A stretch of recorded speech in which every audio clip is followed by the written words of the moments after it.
ஐஸ்லாண்டுல கொசுக்களா? நம்ப முடியுதா? இதுவரைக்கும் கொசுக்களே இல்லாத அந்த நாட்டுல இப்ப முதல் முறையா கொசு கண்டுபிடிச்சிருக்காங்க. கொசுன்னா என்ன? வெப்பமும் ஈரப்பதமும் தான் அதோட வீடு. கடும் குளிருள்ள வட துருவ நாடுகள்ல கொசு இருக்கவே இருக்காதுங்கிறது தான் இவ்வளவு நாள் விஞ்ஞானத்தோட நம்பிக்கையா இருந்துச்சு. ஆனா கடந்த அக்டோபர் 23ஆம் தேதி ஐஸ்லாண்டுல முதல் முறையா ஒரு விஞ்ஞானி கொசுவை கண்டுபிடிச்சு போட்டோவும் எடுத்திருக்காரு.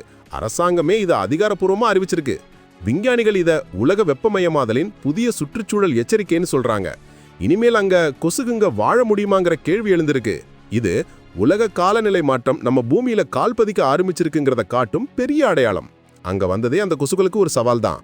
பூச்சியியல் நிபுணர் மத்தியாஸ் அல்ஃபிரட்சன் இந்த இனம் கியூலிசெட்டா அனலாட்டாவா இருக்க சான்ஸ் இருக்குன்னு சொல்றாரு. இந்த இனம் குளிர்ச்சியான பகுதியில கூட தற்காலிகமா வாழும் சக்தி கொண்டது. ஆனா அது அங்க நிலைச்சு நிற்குமாங்கிறது தான் ஆராய்ச்சி. ஒரு பக்கம் உலகமே சூடாகி கொதிச்சுட்டு இருக்கு, அதனால கொசுக்கள் அங்க வாழ வாய்ப்பு அதிகமா இருக்கு. இன்னொரு பக்கம் அங்க இறக்குமதியாகிற கப்பல் சரக்குகள் மூலமா இந்த கொசுக்கள் சூடான நாடுகள்ல இருந்து தவறி வந்திருக்கலான்னு விஞ்ஞானிகள் யோசிக்கிறாங்க. நம்ம ஊர்ல சாதாரணமா பாக்குற ஒரு கொசு அங்க ஒரு சர்வதேச விவாதத்தை கிளப்பி விட்டுருக்கு. இப்போ இந்த கொசு அங்க தகவமைக்குமா?